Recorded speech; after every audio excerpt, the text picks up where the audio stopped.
Hey everyone, this is Elenbaas from Nightlight Astrology. Happy Monday, everybody. Today we're going to take a look at this week's lunar eclipse in the sign of Pisces. We'll be taking some time with this today and tomorrow, I think. There are a number of different features that really stand out, and I think we're going to look at those today in order to help us unpack and understand the nature of this particular eclipse a little bit more. So that's our agenda for today. As always, don't forget to like and subscribe. We are very close now. We're just about 1,000 subscribers away from 70,000. Our goal was to get there by the fall equinox. It's still a chance that we could. Maybe it'll take us a little bit longer, but we'll see if we can get there. If you're new to the channel or you regularly listen and you're not yet subscribed, it's free to do so. It helps us grow our channel and community. We really appreciate everyone who's been helping us grow the channel lately since we decided to do this little 70,000 push. Big thanks. Transcripts of any of my daily talks can be found on the website, which is nightlightastrology.com. And just a couple of promos today before we get into it. Taking you over to the website, don't forget that this week we have another webinar on Thursday night. You can join me for a talk on Venus's 12 love languages. This is a talk on Venus's sign placement in your birth chart and the kind of stories, the kind of karma that is unique to the sign placement of Venus in your birth chart. So you can show up to that. It's Thursday night, 7 to 9 p.m. Eastern time. If you can't make it live, we give you the recording. So check that out. We did the 8th house last month. That was a great talk, very well attended. So check that out. Those are some of the events coming up. And then, of course, our first year course, Ancient Astrology for the Modern Mystic, is now open. Enrollment is open now. And the pre-enrollment sale lasts until October 15th. So you can save some money if you register. Starts November 16th. And at the end of today's video, you will find an informational, like a little additional informational video that I've tagged on to the end of every day of content between now and the end of enrollment season so that people who are interested in learning more about the program can do so. So stay tuned after the content is done today if you want to learn more about the program, what it includes. But don't forget that the early bird sale is now open, and we also have need-based tuition assistance. So all of these sales last until October 15th. And if you want tuition assistance, that's also there for people to provide some flexible pricing and different monthly tuition options that you can use if you are in a fixed financial situation. We want to make sure nobody's priced out of studying a sacred subject. So any questions you have about anything you find today or at the informational video, email us info@nightlightastrology.com. All right, now let's turn our attention to this eclipse. I'm going to put the real-time clock up. Here it is. And here is today, Monday, September 16th. The moon is in the sign of Pisces, and so it is in the process of applying within about 14 degrees to the full moon. Let's play this out. If we go forward a day from right now, Tuesday, September 17th, we'll see that the moon is full, and that is our lunar eclipse. The North Node is in Aries, making this an out-of-sign eclipse, but it's still a potent lunar eclipse. So lunar eclipses are always full moons. Solar eclipses are always new moons. So this is a lunar eclipse. And today what we're going to do is break down some of the major features of this eclipse because that is going to help us understand its meaning. One thing I highly recommend doing is going back to the beginning of the month. If you haven't yet listened to our horoscopes for the month, you can listen to your horoscope, which includes a breakdown of the eclipse in Pisces for your sun or rising sign, whatever you like to listen to. So make sure you do that just because that's going to give you a little extra insight. Dana and Alex and I break down your eclipse horoscopes for all 12 signs. I recommend focusing always on the topic of the whole sign house that the eclipse falls in, this one being Pisces. That's going to give you the most basic way of understanding what topics are being activated in your life by the eclipse. And that is what we go over in the horoscopes as well. So, but there are some features, 5, that I want to talk about because I like the number 5. And they are 5 features of this lunar eclipse that I hope will help us to understand it more. The first is the influence of Neptune. We have couple of things happening all at the same time. We have a lunar eclipse that is within the 3-degree engagement range of Neptune, which makes this a very Piscean/Neptunian lunar eclipse. On the other hand, we also have the sun, always opposite the moon at the time of a full moon, moving into an opposition with Neptune within 3 degrees. So a sun-Neptune opposition, as well as a moon-Neptune conjunction, all happening at the same time as the eclipse. That is really significant. It is also significant that we said this a little earlier this month, Neptune, Uranus, and Pluto are all configured to one another. And we see that this eclipse therefore engages both the sun and the moon in these harmonious aspects that are flowing between all three outer planets simultaneously. Without getting too complicated, because that's a lot of planets to try to synthesize together in like one simple sentence, it really just means that we have a very amplified, a louder lunar eclipse, a louder full moon than usual. This is not your average full moon. This is not even your average lunar eclipse. What makes a lunar eclipse more or less potent, there are many factors, but one of them has to do with the signatures, the other aspect signatures in the sky at the time of the eclipse. This is a very busy lunar eclipse configured with all of the outer planets at the same time. It is highly Neptunian in that Neptune is sort of the centerpiece of the lunar eclipse. So let's start breaking this down. Remember that the lunar cycle in general, in the most general philosophical sense, refers to the ebbs and flows of fortune. That is the fluctuation of life and all of its circumstances, and the world that might be called the world of fate or destiny, as well as karma. The rules and laws that interact with our choices and create outcomes are deeply mysterious to us. But we can trust that the lunar cycles will show us how things that are planted eventually bear fruit, how choices or actions or intentions lead to results. And full moon lunar eclipses are about results. So there's a lot of different ways that people have of talking about what a result is. A result might be the fruit of your labor. A result might be the end of something because the outcome of anything that was started with an original intention or choice, the outcome is sort of the natural ending of the sequence. For example, if I put in years and years and years and years of practice in something and then I become really good at it, the outcome is that I'm good at it. And in a sense, even though, you may practice forever, the being good is sort of the natural end. So one of the words that was used in ancient astrology to describe an astrological textbook, sometimes the word that was used was apotelismatics. It's kind of similar from where we get the word from. Can I talk? We get the word teleology from, which has to do with the end or the outcome, the end result. So there's a way in which lunar eclipses, one of my teachers originally said that a lunar eclipse is like a door closing. It's like something is done, something is finished. When something comes to fruition, really that's the beginning of its death, right? You want to pick the fruit and eat it while it's ripe, otherwise, it gets rotten. So there's a sense in which a fruition, like a full moon lunar eclipse, is a natural ending. It is a natural point of manifestation where you have an outcome, you have a result, and it is therefore the end of a process that began some point in time prior. Another way of thinking about it is that a pattern or something that you've been doing again and again and again leads to some kind of result, or it leads to a place where you can clearly see what the pattern has produced. Like a lot of the things we do are rather unconscious. And so one of the things that happens with the full moon lunar eclipse is that we become aware of we reach a conscious understanding of things that have been unconsciously operating as patterns in our lives. Does that make sense? Okay, good.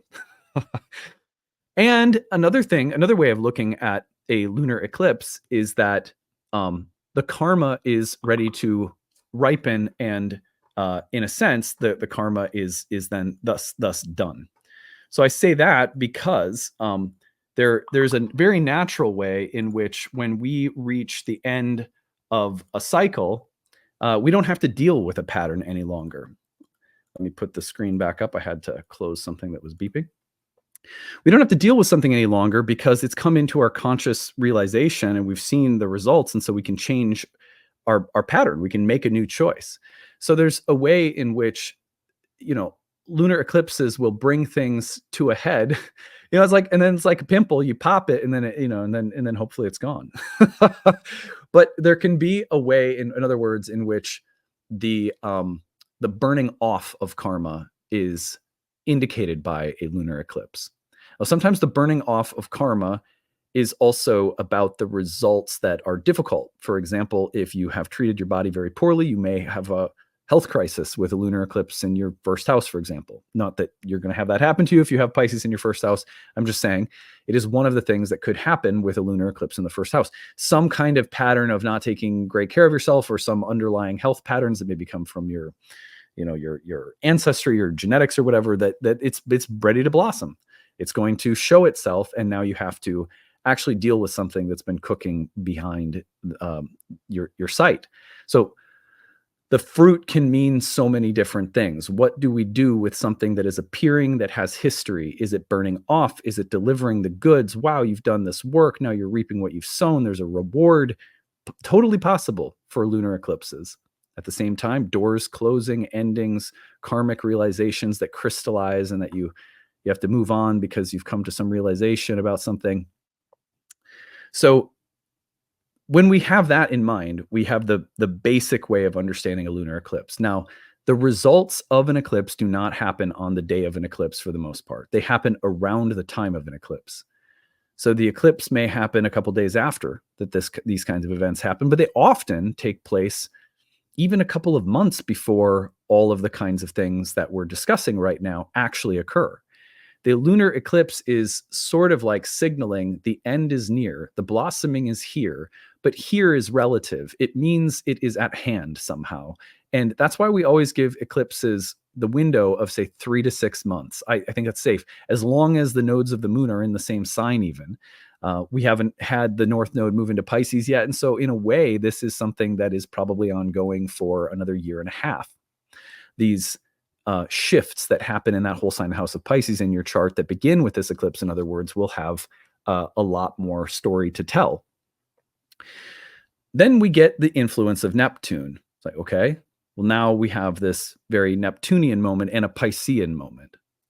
One of the core themes of Pisces is the search for bliss and ecstasy and things that can provide a sort of romantic, enjoyable, beautiful sense of redemption in a universe that is often cold and bleak and painful. And, we have to deal with impermanence. Pisces is a Jupiter-ruled sign traditionally, also the exaltation of Venus.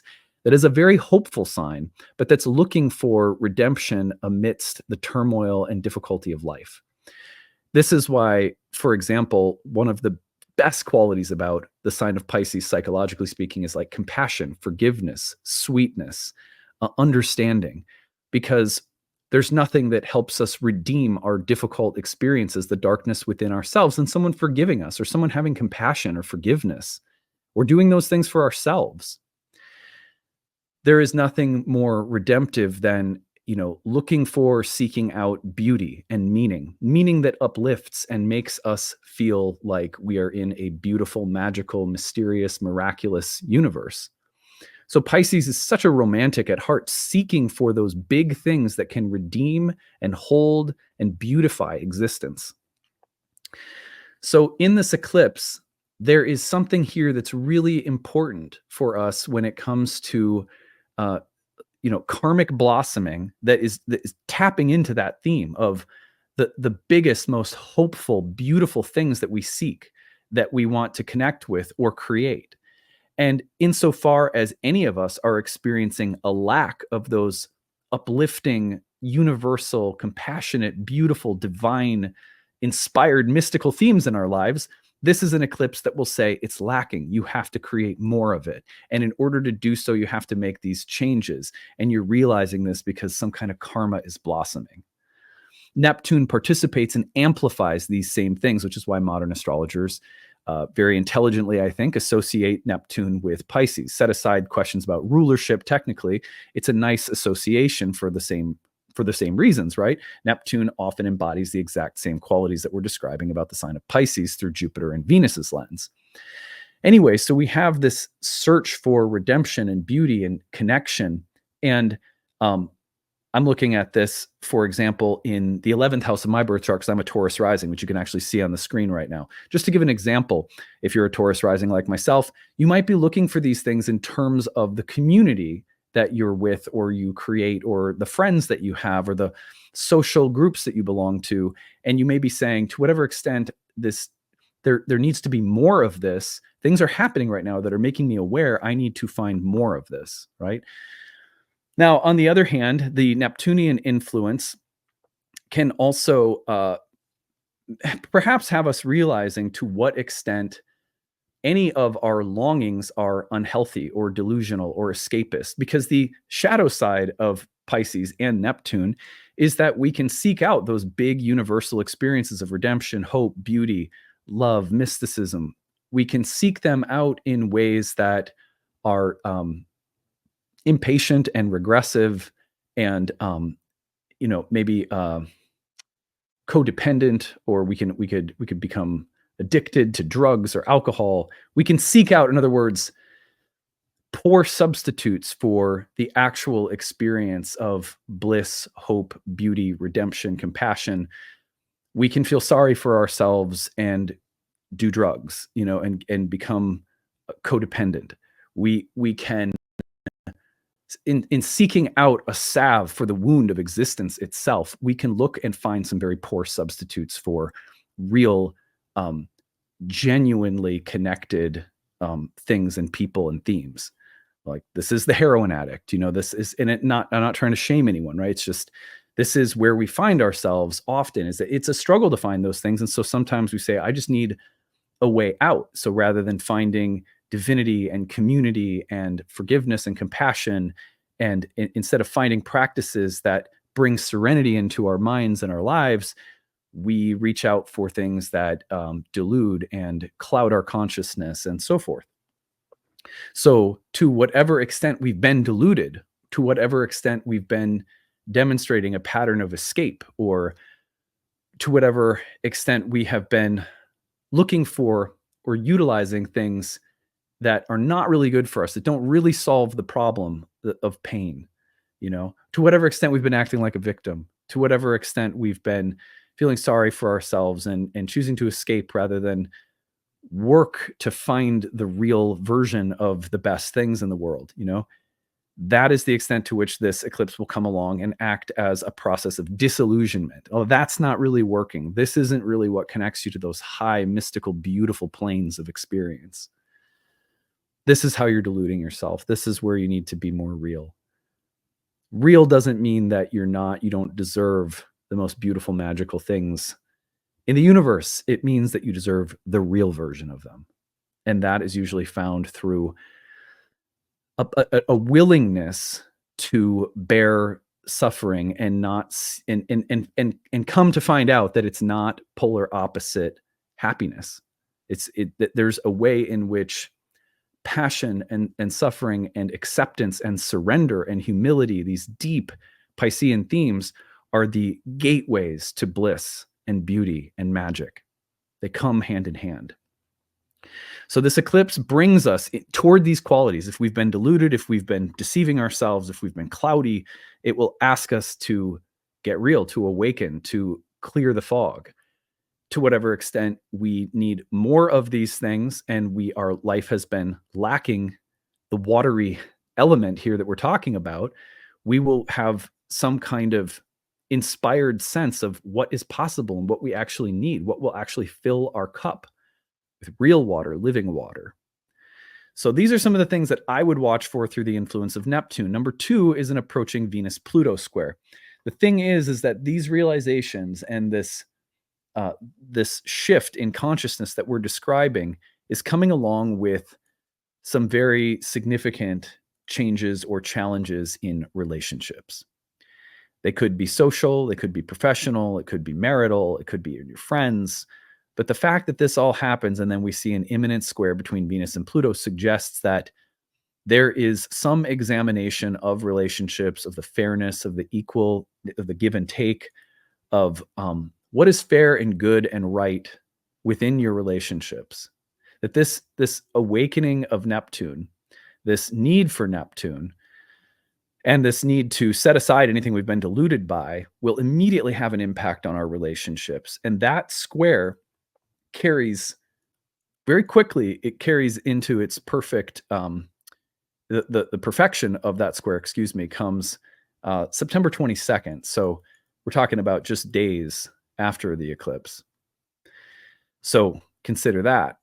Venus is with the south node of the moon, suggesting crystallization and completion and resolution of some old dynamics around relationships. Number 3 is that we're going to have a subsequent solar eclipse in Libra, and that solar eclipse in Libra comes right about here. This is October 2nd. October 2nd, the solar eclipse in the sign of Libra with the south node and with Mercury, while Venus is now in the sign of Scorpio, suggests that there is going to be a process of making and remaking relationships, making them new, making them fresh, revising them, deeply examining relational dynamics, the karmic history of various relationships in our lives, and the need for significant changes in those relationships is also suggested after the lunar eclipse by the solar eclipse in Libra, Venus's sign. Well, Venus is in Scorpio, suggesting deep transformation karmically within relationships. Now, why would that be the case? Well, it's probably going back to the lunar eclipse in Pisces, it is probably because we follow the logic of what we were saying about the eclipse, that either our relationships are not closely enough. How can we say this? They are not approximating the ideal, blissful, beautiful, romantic, compassionate, forgiving kind of energy that we know we need more of right now. They're not emotionally intelligent enough. They're not romantic, sensitive, mystical, spiritual enough. For some reason, we're just very aware after this eclipse, let's say, that we need the right kind of spiritual influences and people and relational dynamics in a given area of our life, or maybe all areas of our life.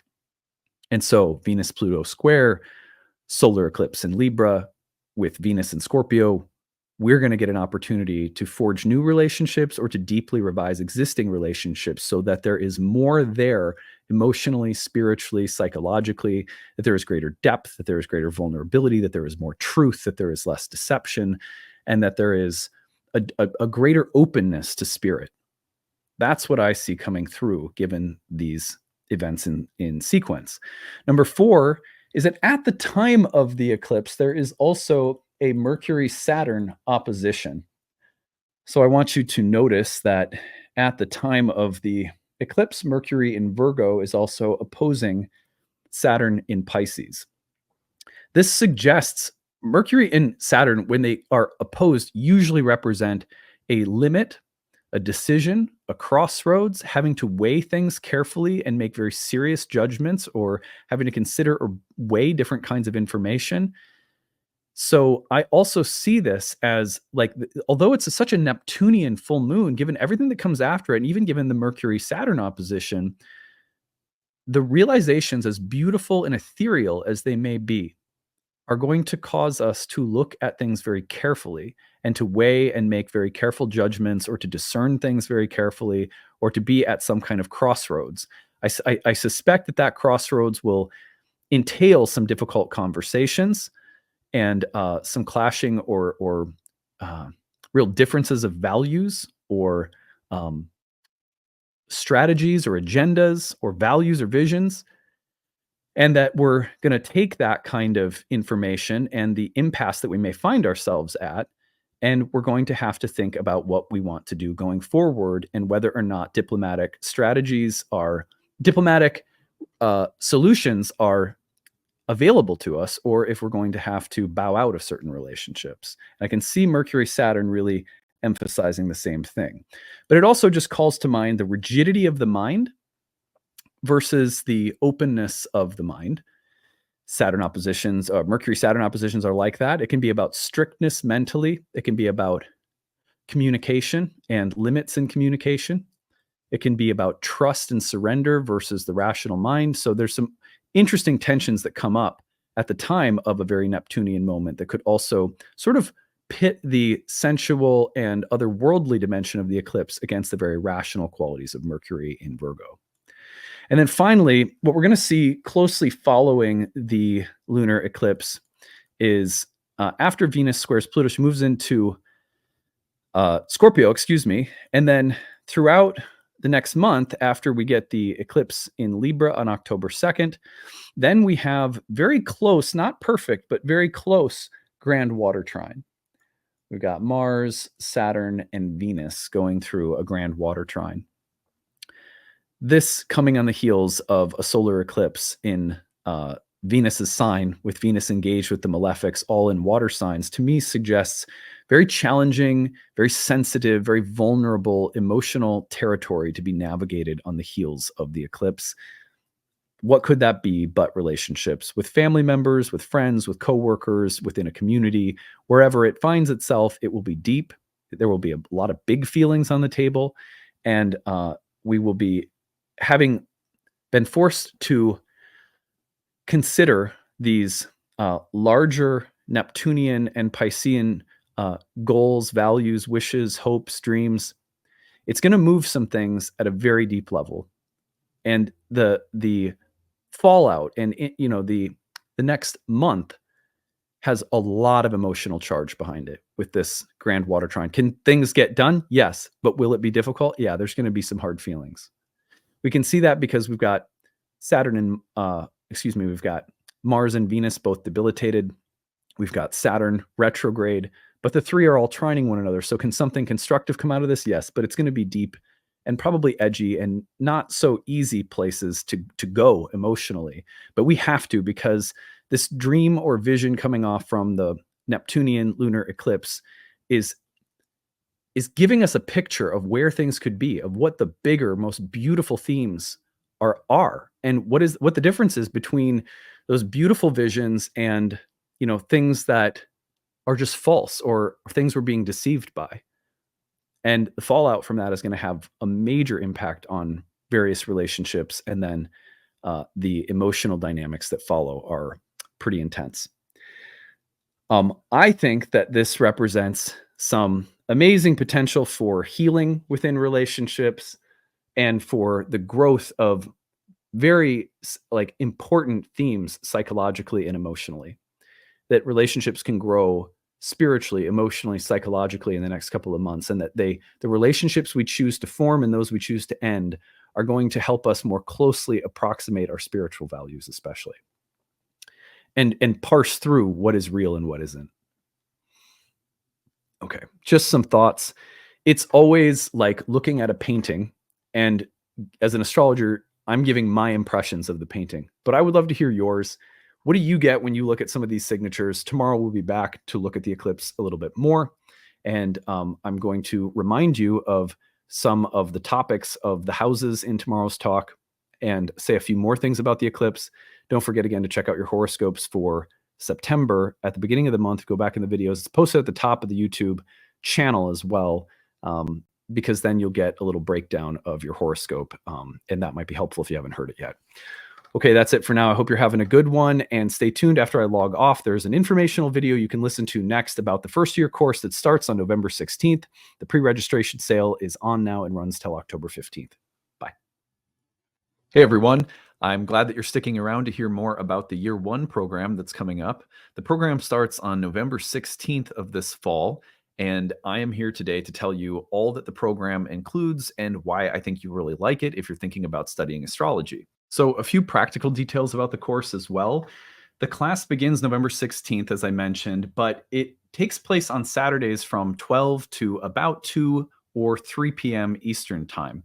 So that's 11 to 2 Central, and typically classes are about 2 hours long. Sometimes they run over with Q&A and discussion, but you can always plan for about 2 hours and you won't miss any of the actual lecture content for the day. You may have to duck out a little early if Q&A or discussion is extending. Sometimes it does, which is why we say between 2 and 3 hours, but typically it's around 2.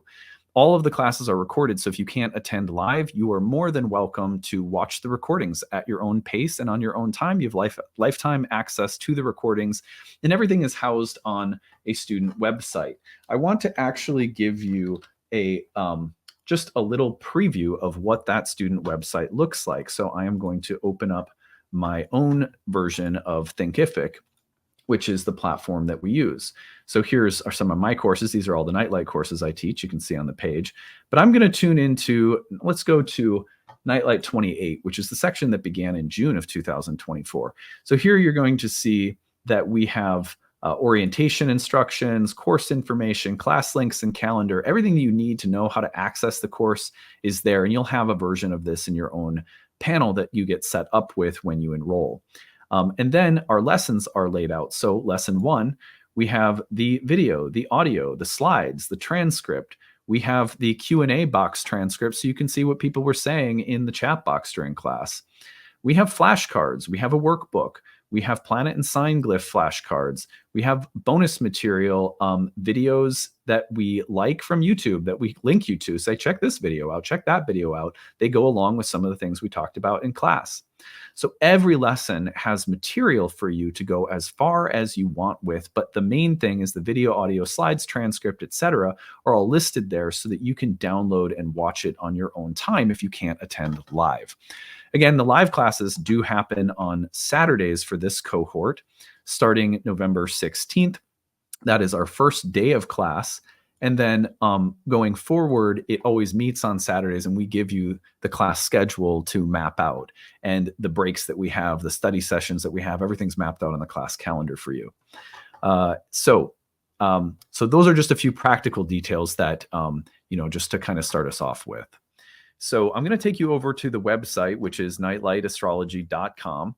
And I'm going to share with you some information about the program and sort of walk you through what it includes and what you can expect.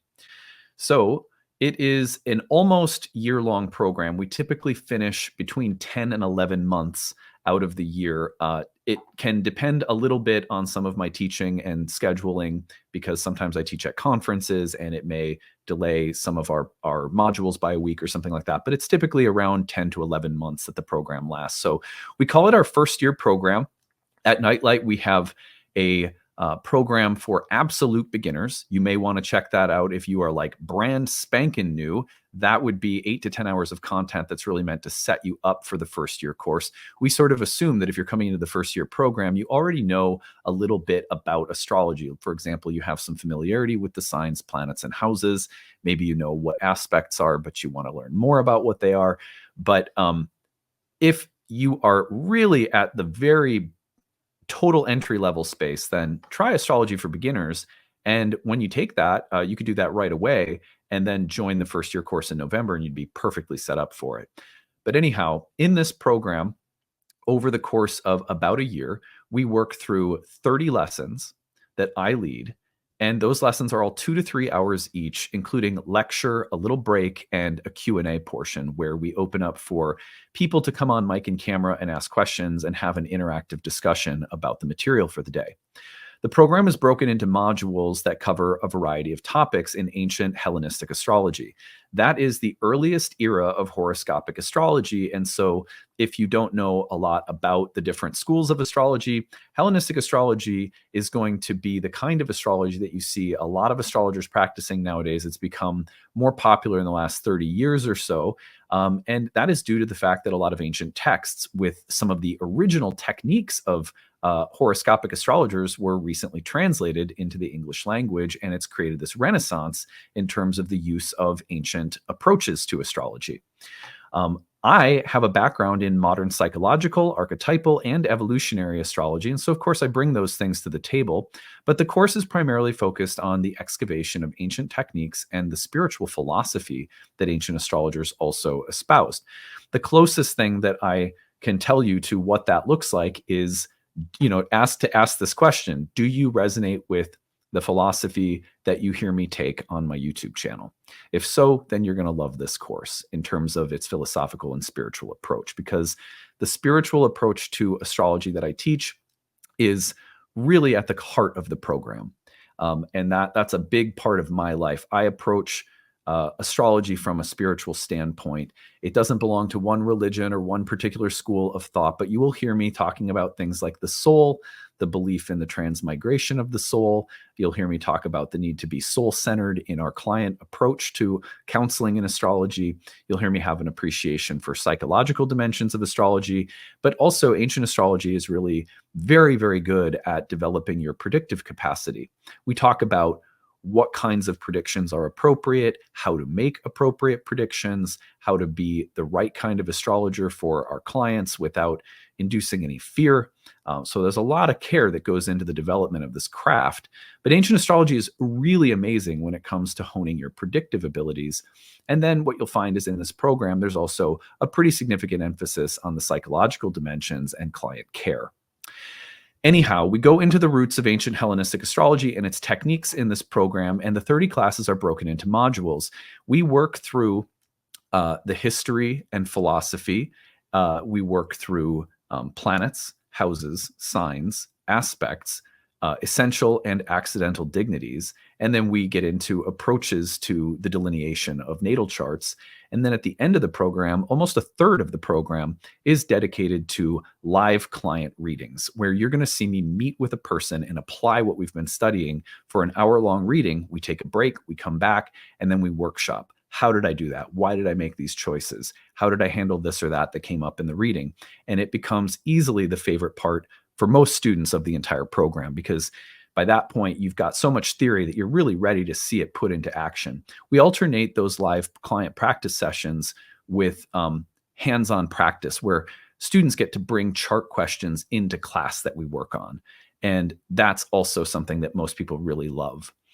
A lot of people will look at the curriculum and say, well, I already know planets, houses, and signs and aspects and dignities. But not if you haven't studied Hellenistic astrology, because the approach that ancient astrologers had to these topics is vastly different from the approach that modern astrologers take. So you will be, in a sense, relearning basic things in a brand new way. And I think a much more enriching, deep, and philosophically clear way.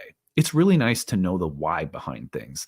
This program and Hellenistic astrology in general is very good at helping you understand the why behind everything that we do. Also, it's really important to participate when you study astrology in a living lineage. So one of the reasons I don't let people jump ahead to my second or third year programs is because I want you to be entrained to a lineage, a particular way of doing things that comes from an astrologer who has a very living, busy, active practice and who has had teachers themselves. I think that's important for astrological learning. That's the model that my own learning take, and so that's what I really want students to take away from my programs. Anyhow, so all of that aside, the second year program focuses, after we build our understanding of the basic delineation techniques of birth charts, in year 2, we move into timing techniques, which is all about when the karma of a birth chart is going to be active and expressing itself throughout the course of a lifetime. That's year 2. Year 3 focuses on the development of counseling skills at a much deeper level. And then we also have a 1-year horary program, which is about the development of a very specific predictive technique that can be a really amazing tool to add to your kit. That is 4 years worth of training programs that we have. However, I want to mention that many people take our classes just for the sake, purely for the sake of their own personal growth. Taking these programs is very much like being taught how to utilize a technology that for yourself will be deeply useful for the rest of your life, and maybe for close friends or family members around you. Many people come through our programs taking that benefit away. We'll study through all 4 years of our programs with no intention of being professional. This is their hobby. This is a spiritual tool that will have it will pay dividends over a long period of time. However, many people without the intention to practice come into our courses and discover that they're actually good at it and may end up reading for other people part-time. And then there are students who are deeply, intensely motivated to practice for other people. And it is not that our programs really make those people successful. Our programs contribute to your development, but it really is that some people have a calling to practice professionally.